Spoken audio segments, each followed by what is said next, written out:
You're listening to an Airwave Media Podcast.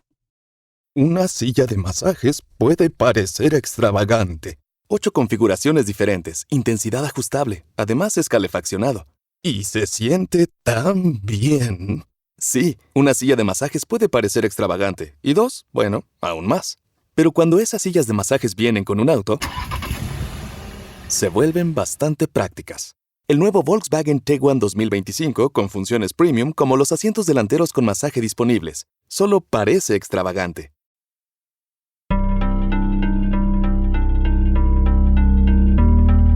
Earlier this summer, Israel began conducting a second war, other than its war in Gaza.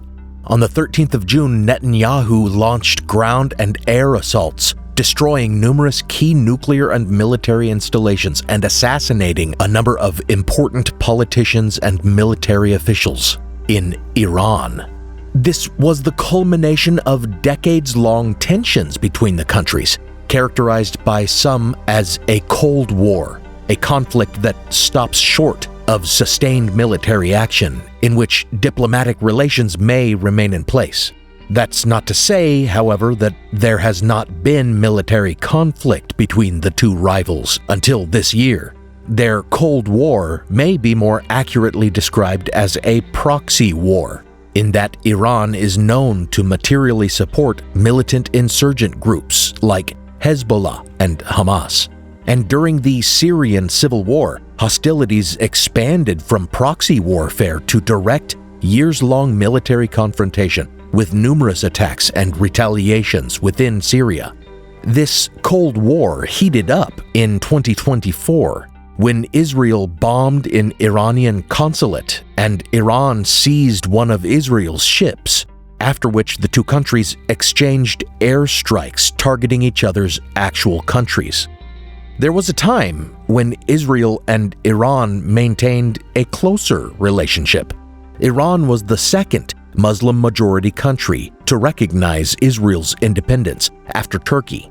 And though Ayatollahs, the chiefs of the Muslim clergy in Iran, have long advocated on behalf of Palestinians and criticized Israel, the nation's shahs or monarchs maintained close diplomatic relations. But all that changed after the 1979 Iranian Revolution, when the Ayatollah Khomeini came to power with the specific message that Iranian royalty had capitulated to Iran's enemies, the US and Israel, whom he called the Great Satan and the Little Satan.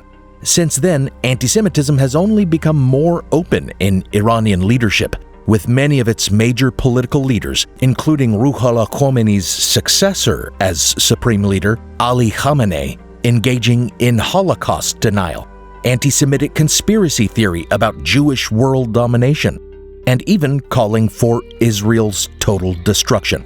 It is then very understandable why not just ultra-nationalists, but many Israelis view Iran's potential nuclear capabilities as a threat to their very survival.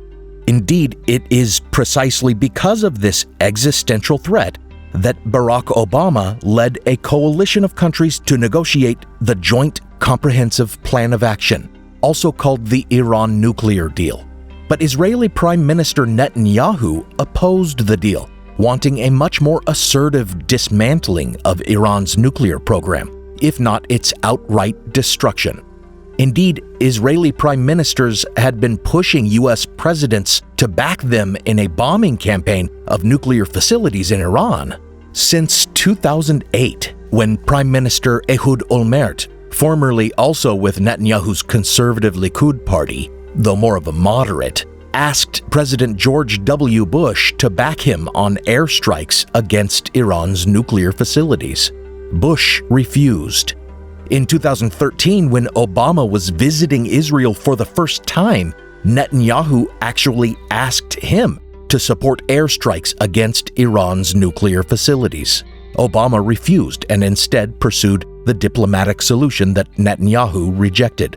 But when Trump took office, Netanyahu found him far more amenable. Trump unilaterally pulled out of the Iran nuclear deal, surely in part to spite Obama, but also certainly to please his ally Netanyahu. He then imposed harsh sanctions on Iran in what he called a quote-unquote maximum pressure campaign, very typical of his international diplomacy tactics, as we've seen recently with tariffs, in that he wields whatever leverage is at his disposal as a cudgel in order to force others to capitulate to his demands. It is what he must think of as hardball business tactics, but which by its very definition is undiplomatic, since diplomacy is about sensitive negotiations aimed at maintaining relationships without arousing hostility. Throughout his one-term presidency, Joe Biden attempted to negotiate a re-entry into the deal, but then Trump won re-election, and reports surfaced almost immediately after Election Day that Iran had hired an assassin to make an attempt on Trump's life during his campaign. In February, shortly after taking office again, Trump welcomed Netanyahu in a visit to the White House, and once again, Netanyahu made his case to a U.S. president that America should support a bombing campaign against Iran nuclear facilities. This time with slides and claims about increased weapon capabilities. Trump, still fancying himself a deal maker, wanted to continue with his pressure campaign, certain that he could force Iran to come to the table on his own. But Netanyahu forced Trump's hand in June, after an International Atomic Energy Agency resolution suggesting Iran was in non-compliance with the original agreement. Israel launched its unilateral airstrikes. The Trump regime then began building its own case to join the bombing, seemingly in solidarity with Israel. But the IAEA resolution was not unanimous, and there remained no definitive evidence of Iran developing nuclear weapons. It is true that Iran had begun enriching uranium just below weapons grade, which they explicitly said they were doing because Trump had withdrawn from the agreement. However, they have always maintained that their program is for energy purposes, and Trump's own intelligence chief, Tulsi Gabbard, insisted that the intelligence community had no clear indication that Iran was developing nukes. The fact that Trump had simply decided to fall in behind Israel in their war with Iran was made clearer last month, with reports that he simply declared his own intelligence apparatus to be quote-unquote wrong, admitting he didn't care what his own advisors told him, and ordered the bombing campaign against Iran facilities. Since that time, a ceasefire has been reached, but there will still be long-term repercussions of this act of war. Certainly, along with the more recent Epstein Files scandal, this warmongering noticeably weakened support among Trump's base. But Democrats were very divided in their response. Some, like Senators John Fetterman and Minority Leader Chuck Schumer, said it was the right call, though I don't know how anyone can honestly say that when, even if you believe that it was necessary, it was obviously Trump's own actions during his first term that created the current situation. Meanwhile, the more progressive wing of the Democratic Party, represented by Alexandria Ocasio-Cortez, focused on presidential war powers and suggested it was an impeachable offense for a president to take the armed forces to war without congressional approval. Now, don't get me wrong, there has been no lack of impeachable offenses when it comes to Trump. For the Name One crowd, just listen to my recent episodes. He's been flouting laws, violating the Constitution, defying courts, and dismantling the federal government. But the U.S. has been involved in undeclared wars since the 18th century, and U.S. presidents have been regularly launching military operations without congressional approval for more than 80 years. This is historical blindness. I'm Nathaniel Lloyd, and though I'm the first to point out when Trump does something totally unprecedented and exceeds his privileges as chief executive and commander-in-chief of the armed forces, like, for example, federalizing the National Guard and deploying them against civilians over the protests of a sitting governor, or turning an American city into a police state. Still, I think we should also be prepared to admit when he's doing something that is, unfortunately, par for the course in American politics. Thank you for listening to Backdoor to War, a history of undeclared and unauthorized U.S. warfare.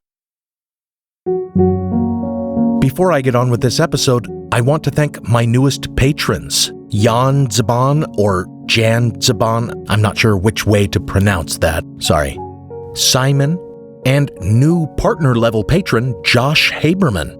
Thank you to all my patrons.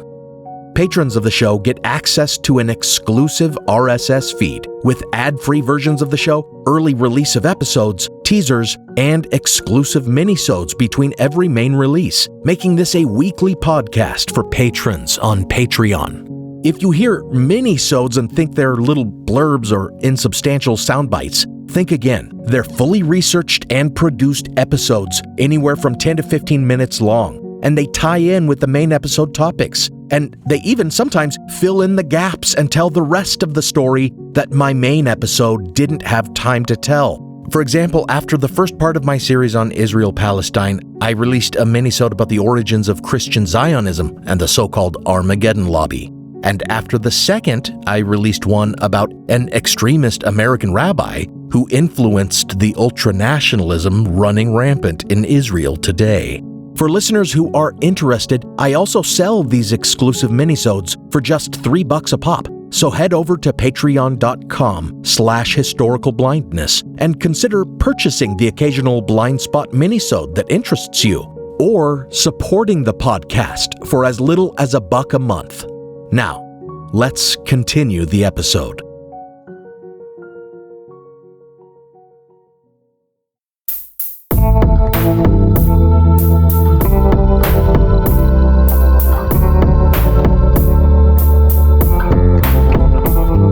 Welcome to Historical Blindness. What stands at the heart of the recent controversy over Trump's bombing of Iran is not the loss of life or even of civilian life, as reported by Iranian news sources, nor is it even focused on the threat to international peace and security that this escalation has created, as the UN Secretary General has described, though these should all be the center of the controversy, it seems to me.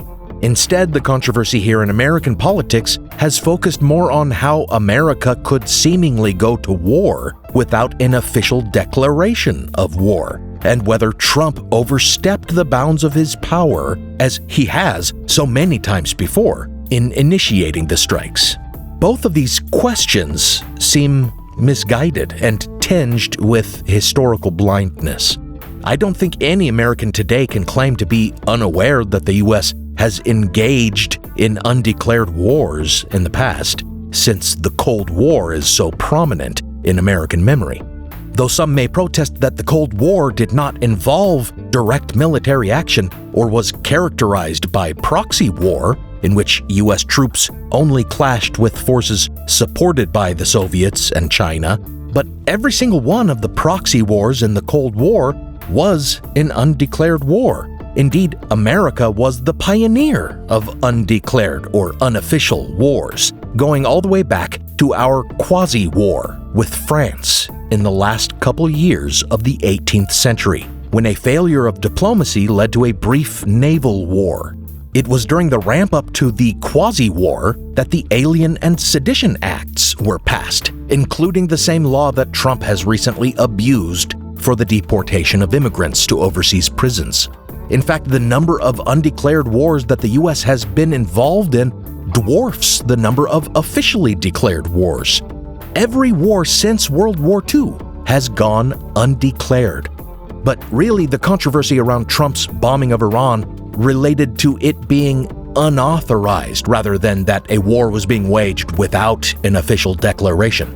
It is absolutely true that the Constitution, Article 1, Section 8, explicitly grants only to Congress the powers to raise an army, maintain a navy, call forth a militia, and to declare war. But it is also true that Article 2, Section 2 appoints our elected president to be the commander-in-chief of the Army and Navy and any militia called into service.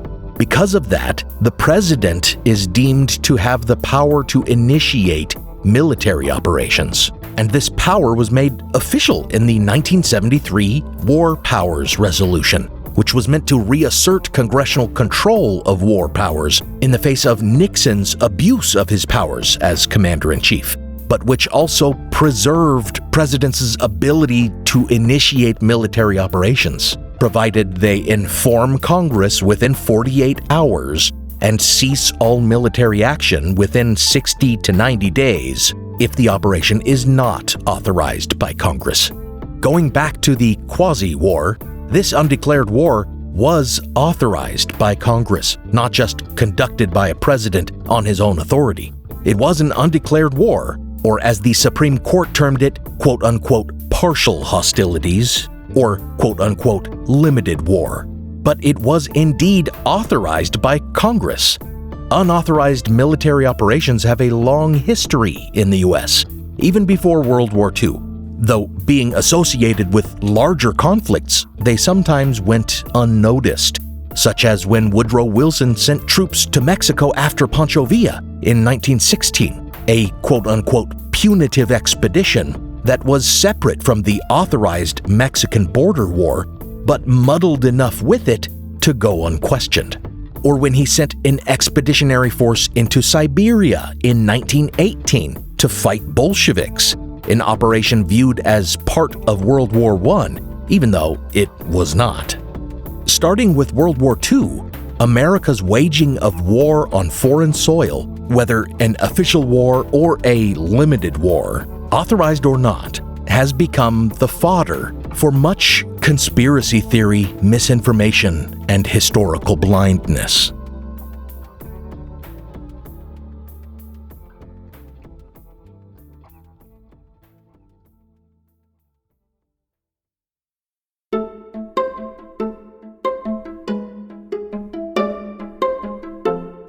Even when it comes to World War II, the last time Congress officially declared war, through all the proper channels, the powers of the president to move the country to war have long come into question.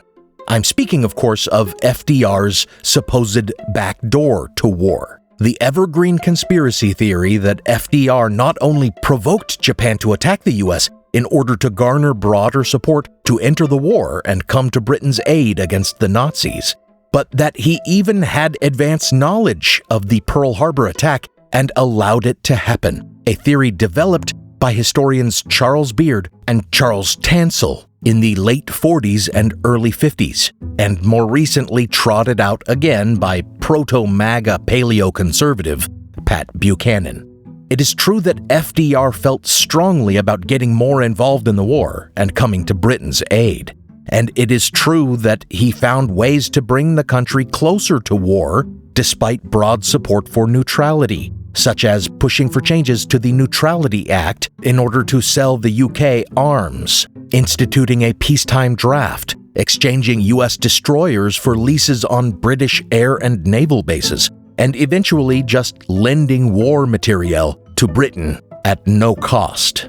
These were all undertaken in order to support Britain and as defensive measures, but they certainly can appear to be the actions of an undeclared war or of a belligerent engaging in proxy warfare, all while preparing to commit the country to outright war.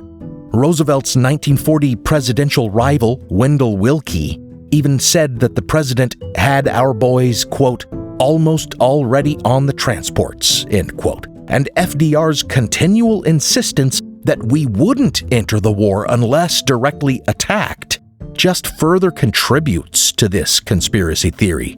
These conspiracists claim that Roosevelt placed embargoes on Japan with the direct purpose of provoking their attack, and that deciphered Japanese messages gave him foreknowledge of the attack on Pearl Harbor, which he purposely withheld. There's even the suggestion that he encouraged propaganda about the inadequacy of the Japanese forces, trying to convince the public they could never take on such an attack, and even spreading the racist notion that the Japanese all had bad eyesight and poor balance because they had been carried on their mothers' backs as infants. Disinformation intended to dissuade the public that such an attack could ever take place. One particular entry in the diary of Roosevelt's Secretary of War, which talks about, quote, maneuvering them, the Japanese, into the position of firing the first shot without allowing too much danger to ourselves," end quote, has been touted as a smoking gun for this theory. But other inconvenient truths cause consensus among historians to err on the side of this all being untrue.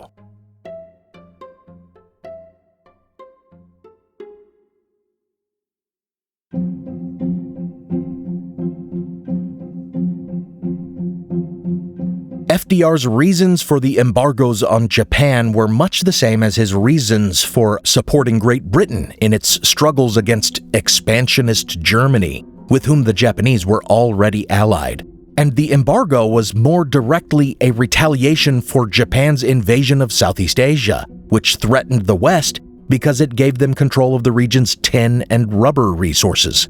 The reality is that FDR did not want a war with Japan, since it would mean taking resources away from aiding Britain, or it would mean a war on two fronts, which is exactly what happened. Because of this, Roosevelt urged his Secretary of State to tread carefully with the embargo, saying, quote, "Let us do nothing to precipitate a crisis," end quote. These are not the words of someone trying to provoke an aggressor. And while it is true that Japan's quote-unquote purple code had been broken in September, and that the administration had intercepted intelligence indicating some imminent attack by the Japanese, and was even aware that Japanese forces had set sail, it is untrue that they had specific foreknowledge of their target. In fact, it was suspected that the Japanese intended to strike the American colony in the Philippines. There's also no evidence of the Roosevelt administration purposely spreading misinformation about Japanese capabilities, and all signs point to Japanese capabilities genuinely being underestimated. It's true that few suspected the Japanese would sail the 4,000 miles to Hawaii to attack a far superior navy when the Philippines were right there. All signs indicate that FDR was genuinely surprised by the attack, and it is patently untrue that intelligence of a forthcoming attack was withheld by the administration. On November 27th, a warning of an imminent Japanese attack was sent to all command posts in the Pacific. But the commander of the U.S. fleet at Pearl Harbor, apparently also confident that the Japanese couldn't possibly be planning such a distant and audacious attack, simply neglected to order air searches that might have provided advance warning of Japanese intentions. Lastly, the notion that FDR would have purposely sacrificed so many ships and aircraft, to say nothing of the loss of life, is absurd. Had he truly known about the intended target and wanted to allow the attack, he would have ordered most of the fleet away and left only enough to serve such a callous purpose. And the simple fact is that after the election of 1940, he had enough votes in Congress to get an official declaration of war passed without needing to resort to such a plot. The entire conspiracy theory falls apart under close examination, but it demonstrates clearly that even when no unauthorized military operations are ordered, even when a president may want to go to war but resists and defers to congressional war powers and public opinion, they are still looked on suspiciously as having secretly and illicitly taken the country to war on their own whim and caprice.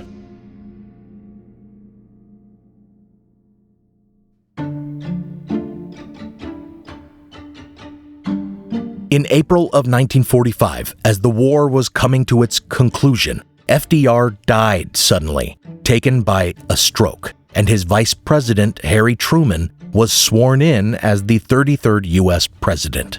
The following month, Germany surrendered, and within just a few more months, Japan. At that time, about a month after the U.S. nuclear attacks on Nagasaki and Hiroshima, a Marine Expeditionary Force stood ready for a mainland invasion of Japan. But with Japan's unconditional surrender, Truman instead sent the Amphibious Corps to North China, ostensibly to aid in the repatriation of the occupying Japanese there. But the seeds of the Cold War were already being planted by the end of World War II in the tensions between the U.S. and its grudging ally, the Soviet Union. And the U.S. had ulterior motives for this military action, called Operation Beleaguer. At the time, a civil war was being waged between communists and nationalists in China, and the Marines sent to North China were tasked with aiding the nationalists in an early effort to stem the spread of communism. By November, skirmishes between Marines and communist forces made it abundantly clear that this was more of a military action than it was represented to be. And because the censorship protocols of wartime had been lifted, Marines were free to write home about what was going on over there. The result was a backlash over an apparent unauthorized military campaign. A backlash initiated by the mothers of servicemen and championed by one Montana Democrat, Mike Mansfield, who urged the president to extricate the U.S. from this new quagmire, as it had the potential of resulting in a new war. When the president was unresponsive, he campaigned in congressional speeches for Congress to use its war powers to demobilize. But once the U.S. war machine is put into motion and its commander-in-chief given carte blanche to wield the military as necessary, it is not so easy to curb that power. After all, while constitutional authority is granted to Congress to declare war, it is granted no such authority to terminate war once it's been declared. Its power to end a war extends only to its power over the purse, such that they might defund an operation, or theoretically, its power to dissolve the armed forces, which hasn't been done since the Continental Congress dissolved the Continental Army under the Articles of Confederation after the Revolutionary War, and will surely never be done again for security reasons. So, at the conclusion of a war, and especially a world war waged in numerous countries, if a president sees fit to continue military operations in a new theater, suggesting that the job is still undone, it seems Congress is powerless to oppose it.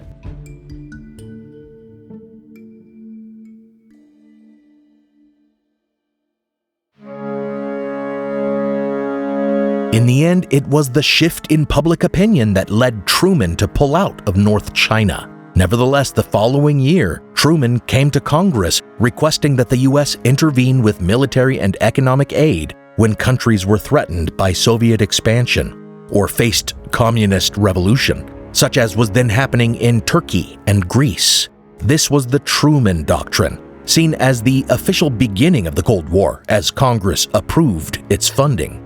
Meanwhile, with the chartering of the United Nations and the formation of its Security Council, the question of whether an international organization might infringe on Congress's sole power to declare war was raised. And a few years later, with the creation of the North American Treaty Organization, or NATO alliance, which required that member nations come to the military aid of others, it seemed to many that Congress was giving away its war powers.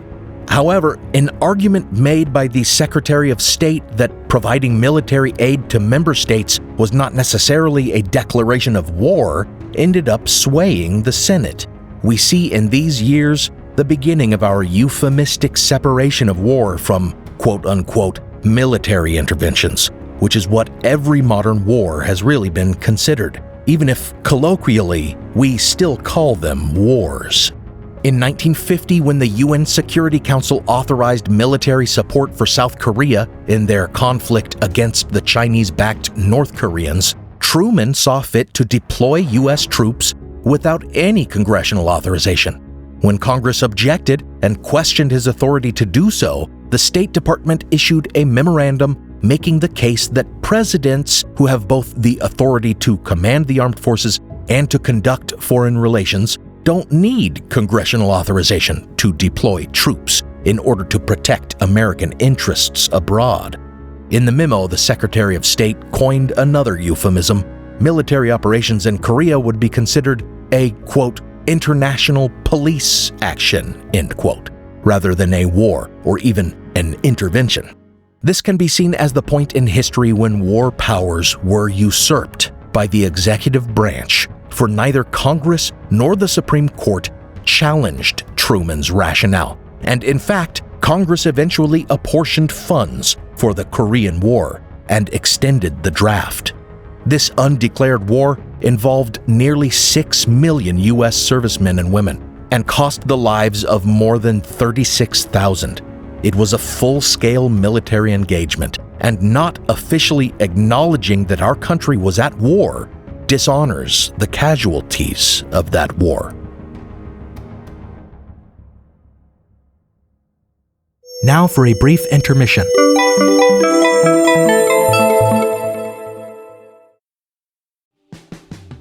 Out here in California, it's been a pretty moderate summer so far, and easy to beat the heat. But while you make plans to hit the beach or throw swim parties and stay cool this summer, if you don't make sure you have the right phone plan, you'll still feel the heat, and you might get burned. That's why I gave Mint Mobile a shot, and you should too. I found it had coverage and speed as good as any big carrier. We're talking high-speed data and unlimited talk and text on the nation's largest 5G network, but for way lower prices. For a limited time, Mint Mobile offers 3 months of unlimited premium wireless service for $15 a month, so you can chill instead of sweating over data overages and surprise charges. Bring your phone and phone number and come on in. The water's fine. This year, skip breaking a sweat and breaking the bank. Get this new customer offer and your 3-month unlimited wireless plan for just $15 a month at mintmobile.com/blindness. That's mintmobile.com/blindness.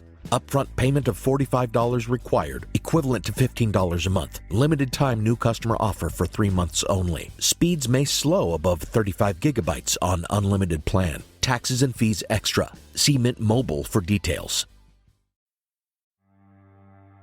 As listeners of Historical Blindness, you're no strangers to the fact that history is a lens through which we can better understand the present. Or as Shakespeare put it, what's past is prologue. History is the indispensable context without which we cannot hope to truly understand current events. You understand that, and so do the creators of the American Scandal podcast. Every season, they immerse listeners in the biggest controversies in U.S. history, helping us understand America's dark side and learn from its troubled past. Its latest season, Ruby Ridge Standoff, delves into an incident that sowed the seeds for the rise of the modern radical right. It transports you to 1992, where in a remote corner of Idaho, federal law enforcement surround a small cabin. They've come for Randy Weaver, a survivalist who took his family to the mountains in anticipation of the apocalypse. A simple weapons charge brought the agents here, but the situation is about to explode into a deadly and tragic standoff that will later become a rallying cry for far-right extremists, fueling distrust and violent anti-government sentiment for decades. Follow American Scandal on the Wondery app or wherever you get your podcasts. You can binge all episodes of American Scandal's Ruby Ridge Standoff early and ad-free right now on Wondery Plus. Hit pause on whatever you're listening to and hit play on your next adventure. Stay 2 nights and get a $50 Best Western gift card. Life's a trip. Make the most of it at Best Western. Visit bestwestern.com for complete terms and conditions. This episode is brought to you by Amazon Prime. From streaming to shopping, Prime helps you get more out of your passions. So whether you're a fan of true crime or prefer a nail-biting novel from time to time, with services like Prime Video, Amazon Music, and fast free delivery, Prime makes it easy to get more out of whatever you're into or getting into. Visit Amazon.com/Prime to learn more. Now, back to the show.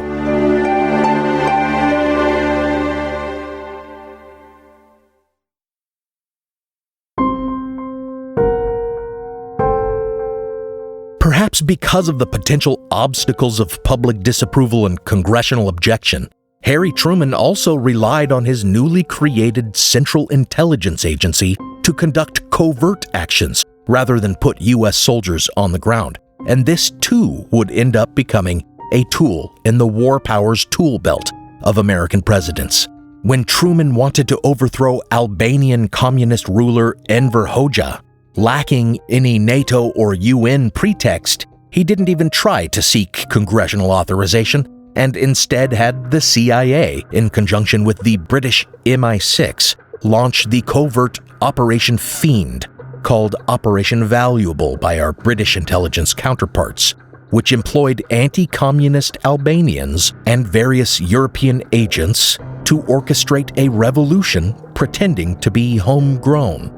This was the beginning of the era of CIA-sponsored insurgencies and counterinsurgencies, of covert efforts to enact regime change, and even state-sponsored terror.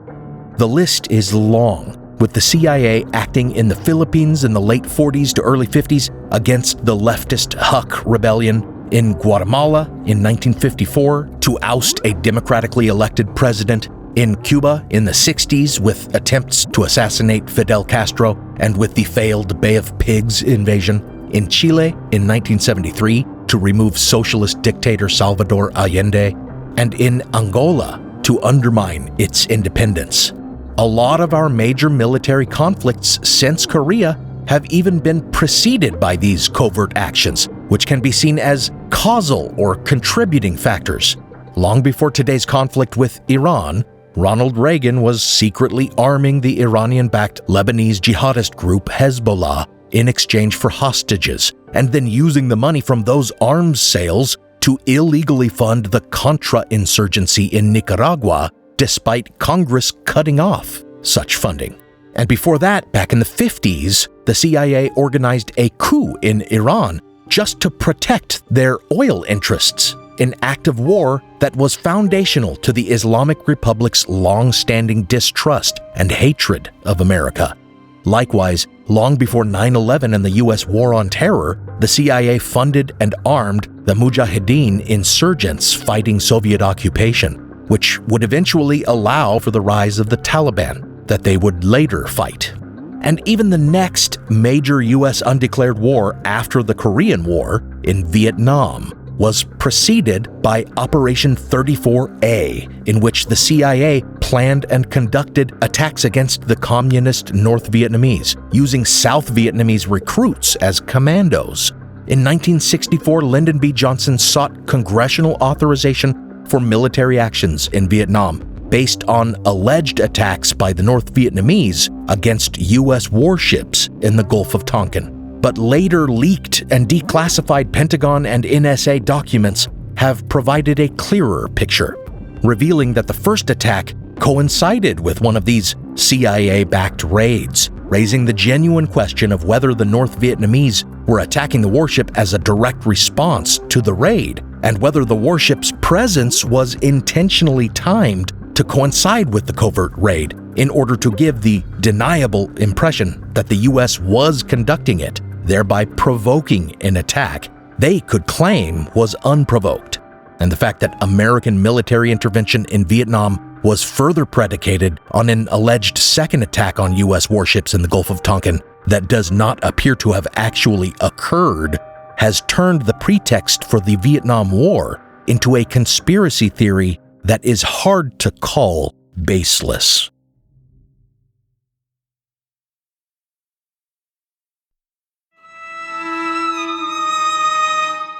While the Korean War was an undeclared war conducted whether Congress approved or not, at least before Lyndon B. Johnson deployed U.S. troops in Vietnam, he did seek congressional authorization for military operations there. But conversely, it can be argued that while Truman's rationale for the Korean War was never obfuscated, Johnson's was dishonest. His intentions of fighting the spread of communism in Southeast Asia were obvious and even generally acknowledged, but that's not the rationale he gave for military intervention. LBJ only sought authorization of military operations in the wake of the aforementioned two alleged attacks on American warships in the international waters of the Gulf of Tonkin. The first, an exchange of fire between the USS Maddox and North Vietnamese torpedo boats that were speeding toward the Maddox. And the second, more a matter of signal intelligence in the form of radio, radar, and sonar indications of another imminent attack and the supposed sinking of 2 radar targets alleged to be more torpedo boats, though no wreckage or physical remains were confirmed as evidence of this encounter. In the Gulf of Tonkin resolution, Congress authorized the president to, quote, take all necessary measures to repel any armed attack, end quote. And crucially, quote, to prevent further aggression, end quote. A loose mandate that would be interpreted to allow the expansion of military operations into full-scale engagements, including ground incursions and bombing campaigns, even in adjacent countries. Before the resolution was even drafted, there was skepticism in Congress. One Senator Wayne Morse claimed to have received an anonymous tip that the logs of the warship should be examined, and he mounted a failed effort to turn Congress against the resolution before it was even presented. Early on, some members of the press, specifically investigative reporter I.F. Stone, also expressed skepticism about the scenario in the Gulf of Tonkin and criticized the media for accepting without question what might be nothing more than propaganda. As the war developed, a former naval officer turned newspaper editor alleged that Congress had been lied to about the attacks, that his source, a sonar man aboard one of the U.S. warships in the Gulf of Tonkin, had confirmed that the president had purposely omitted information that would have cast doubt on the incident. Then in 1971, with the release of the Pentagon Papers, there were clear revelations that the U.S. government had been deceptive about its operations in Vietnam, from its reasons for involvement to its long-running covert operations there. In the early 80s, the commander of the Maddox revealed that he had expressed doubts about the second attack almost immediately after reporting it, but that there had been official pushback to his revised version of events. Working with a journalist to examine the ship's logs, they determined that there had been no attacking torpedo boats during the second attack. As the 80s wore on, a pilot who had been flying overhead at the time alleged in his memoir that he could see from his high vantage that the Maddox was shooting at phantom targets. It wasn't until 1995 that we heard from the other side, when a retired Vietnamese general and defense minister insisted there had been no second attack, while admitting to the first attack. A few years after that, a retired CIA official revealed that he had been consulted about the radar operator's report and had concluded there were no torpedo boats, and that the readings were likely the result of weather and surface conditions, but that his determination was disregarded by the White House, who he believed only wanted him to confirm the attack.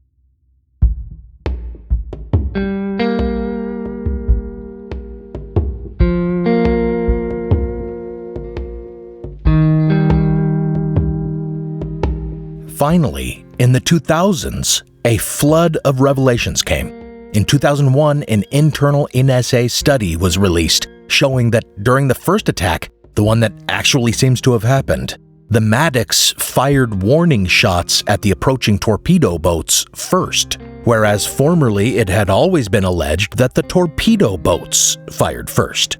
That same year, a book revealed the existence of secret tapes showing that both LBJ and his defense secretary, Robert McNamara, held doubts about the second attack. In fact, a year later, Johnson confided to a cabinet minister that, quote, "For all I know, our Navy was shooting at whales out there," end quote. In 2003, McNamara himself admitted in a tell-all documentary that the attack had not happened. And in 2005, The Times reported on the findings of an NSA historian that NSA intelligence reports about the second attack had been purposely distorted. The NSA then released the historian's work themselves, with some redaction, and the history books were rewritten. All the world now accepted that the Vietnam War had commenced because of a bald-faced lie, and that there had been an official cover-up to protect the liars. And conspiracy theorists everywhere felt that this justified their beliefs in other conspiracy theories. For if this one turned out to be true, why not all of their favorites? But as always, history is not that cut and dry. As I've said before, the simple fact that legitimate journalism revealed the truth here works against baseless conspiracy theories, since surely if they were real, they too would have been proven with actual irrefutable evidence by now. But beyond that, everything we've learned about the Gulf of Tonkin incident further revealed that it was not as nefarious as conspiracists would like to claim. First of all, while there were covert operations preceding it and even during the first attack, and while the Pentagon Papers did make clear that these covert operations were viewed as purposeful provocations, there's no evidence that the Maddox's presence in the Gulf during a raid was coordinated as a provocation. The Maddox was tasked with gathering signals intelligence that was then passed on to the CIA to aid in their covert operations, but these codenamed DeSoto patrol missions were support measures conducted under an entirely different program.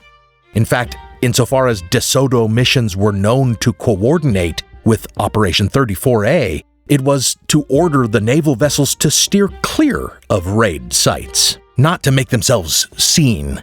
Then there's the fact that the commander of the Maddox had indeed reported a second attack, and though he subsequently cabled about his doubts, even blaming, quote, freak weather effects on radar and overeager sonar men, end quote, he nevertheless also said, quote, entire action leaves many doubts except for apparent ambush at beginning, end quote, and insisted that he was, quote, certain that the original ambush was bona fide, end quote. And even later, when pressed for confirmation, he asserted that even though some of the torpedo reports were doubtful, probably just sonar picking up their own propeller sounds, nevertheless, quote, the first boat to close the Maddox probably launched a torpedo, end quote. It is unclear if any of the doubts and misgivings were passed on to the president, and even the recently released report making it appear that NSA staff had misrepresented the imagined encounter apparently indicates that however the staff understood them or thought of them, their actual orders were, quote, only to give facts with no elaboration on the nature of the evidence, end quote. Therefore, it is plausible that based on the commander's apparent certainty that some attack had occurred and insistence that only some of the radar and sonar reports had been misinterpreted, the NSA simply emphasized what seemed to be known rather than what was questionable. And that FDR truly believed a second attack had occurred is supported by the fact that he immediately ordered a retaliatory bombing campaign, Operation Pierce Arrow, before the resolution had even passed. None of this excuses the U.S. war machine for its atrocities in Vietnam, nor can it honestly be claimed that entering the war was just an honest mistake, considering the revelations of the Pentagon Papers. But it does go to show that, as with Pearl Harbor conspiracy theories, there is no simple narrative here of a president knowingly lying and conducting a massive cover-up just to get a war authorization.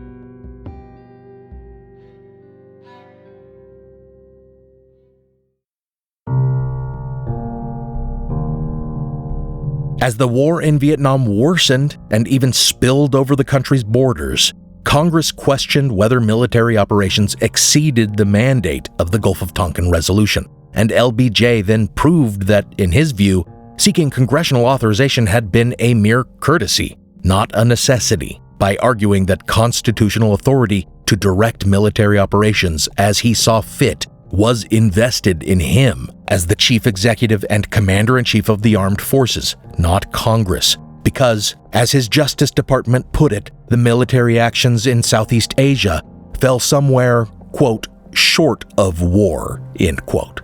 Under Richard Nixon, Congress repealed the resolution and even passed a law calling for the, quote, termination of hostilities in Indochina, end quote, and the swift withdrawal of troops. Though Nixon signed this law and did reduce troop presence, he continued aerial bombardment. Congress then passed a law forbidding the use of appropriated funds for these military operations and limiting both military and civilian presence there. Again, he signed and continued waging war. finally, in 1973, Congress was driven to pass the War Powers Resolution, the federal law mentioned in the beginning of this episode. Nixon vetoed it, and Congress passed it anyway, relying on their rarely used veto override power. This is where we find ourselves today. While presidents always seem to interpret the Constitution in such a way that gives them authority to undertake quote-unquote military action without congressional approval, few have ever tried to claim they have the constitutional power to actually declare war. Instead, they rely on their authority to command troops as a backdoor to war, pretending their military interventions fall short of war. Though the War Powers Resolution does prevent their unfettered military adventuring, in practice it only limits their ability to unilaterally take the country to war, such that they would need to wrap it up within 3 months if Congress isn't behind them. And a lot of harm can be done in 3 months, as the last several decades have shown us.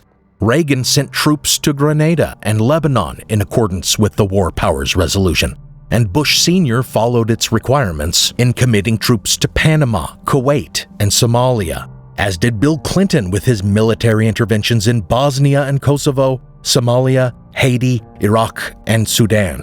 During the George W. Bush administration in the wake of 9/11, presidential war powers were further strengthened by a 2001 blanket authorization allowing military force, quote, to prevent any future acts of international terrorism, end quote.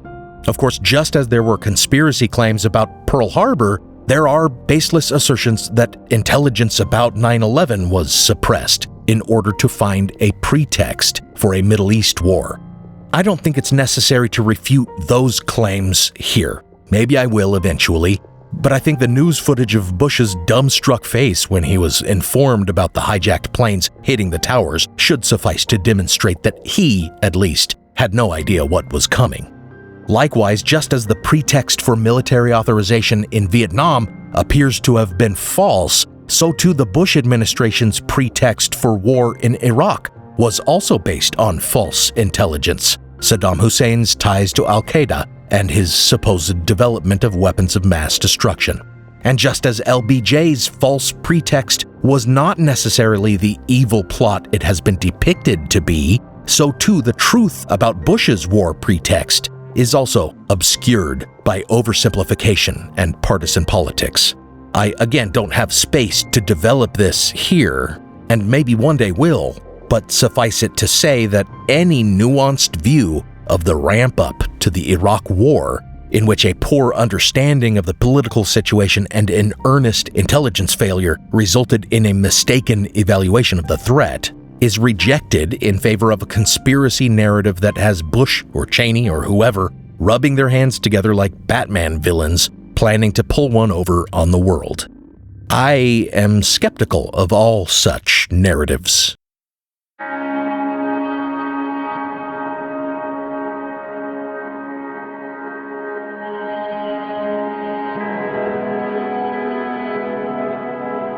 Despite the outcry by Democrats in the wake of Trump's bombing of Iran, presidential war powers have been largely unchecked by Congress since the dawning of the War on Terror.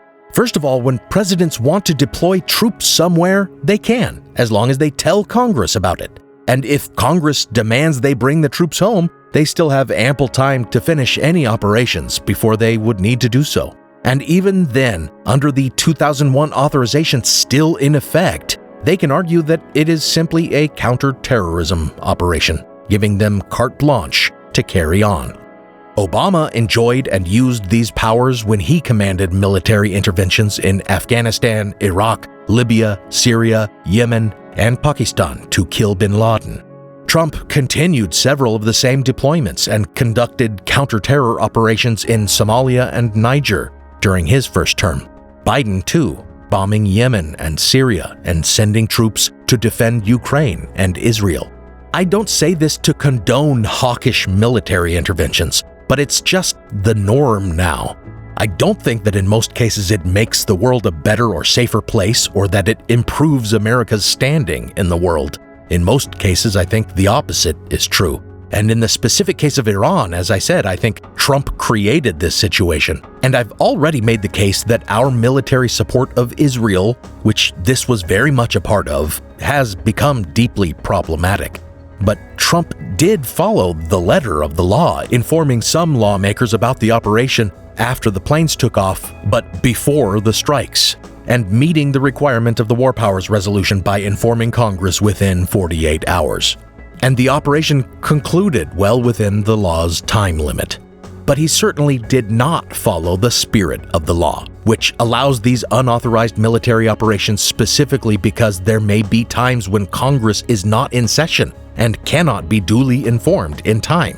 In other words, this option to go to war and tell Congress about it 2 days later is reserved for emergencies, as the law states that, quote, in every possible instance, the president shall consult with Congress before introducing United States armed forces into hostilities, end quote. Here we see what is truly problematic about Trump's attack on Iran, and it reflects his larger abuses of power. In bombing foreign nations, as well as in setting tariffs and deporting migrants and deploying military into American cities, in almost everything he does, his excuse is that there is some emergency requiring him to do it. And though he did inform some congressional leadership before the fact, the norm is for the president to inform the so-called Gang of Eight, which are the ranking Democrats and Republicans in both chambers, as well as the top Democrats and Republicans on both chambers' intelligence committees. Trump only informed a few choice Republican leaders ahead of time. One way to view this is that, once again, Trump has shown us a loophole in our government bylaws, one which relies on good faith actors who care about points of order and honor, but which are not enforced and can be flouted by rogue presidents. But what this looks like to me is a U.S. president acting like our country is a one-party state. And it is terrifying to think of other authoritarian regimes in history that leverage false emergencies to consolidate power and turn their countries into one-party states. So, was bombing Iran an impeachable offense? I'm not so sure. But hell, if that's what lawmakers will get behind, let's do it. Anything to rid ourselves of this fascist.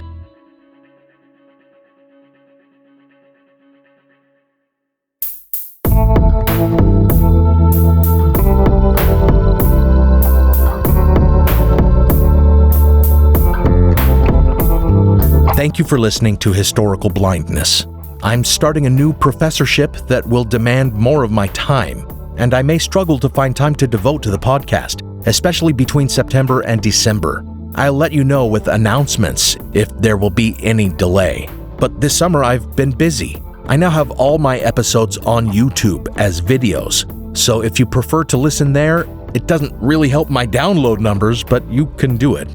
However, a handful of old episodes aren't available because of copyright strikes owing to some clips I used in them. I've also started releasing some short video content, just a couple so far, across my social media. I hope to find time to produce more of those, the idea being that they may drive discovery of the podcast. Lastly, I'm struggling to migrate my old blog posts to Substack. The import isn't working on their website, and manual copying looks very time-consuming, so I'm just not sure where to go with that right now. If you like going through my transcripts of episodes or looking through my sources or the images I post on there, I apologize that no new posts have been made for recent episodes. I hope to figure this out eventually. As always, special thanks go out to my partner patrons: Diane Lane, Robert Fisher, Joe Escott, Devlin Hoff, Lisa, Prickly Pear, Fred R. Grotice, Robin Naggett, Maddie Kinney, Rebecca, Don Mundus, Eunice Allen Bradley, Juliette O'Connor, Jonathan Williams, Joshua Luddington, Christine LeBlanc, Lonnie C., Kaylee, Ama, Christopher L. Burton, Benny Slater, That One Girl, Chris, Jocelyn Clausen, Lindsay McAllister, an anonymous patron, Brian, CPJ MLT LTD, Jamie Nielsen, Wizard in a Tower, Martin Robistow, and Josh Haberman. Thanks so much for your support. I've really appreciated interacting with you in the comments recently, even when some of you have pushed back a bit on my content.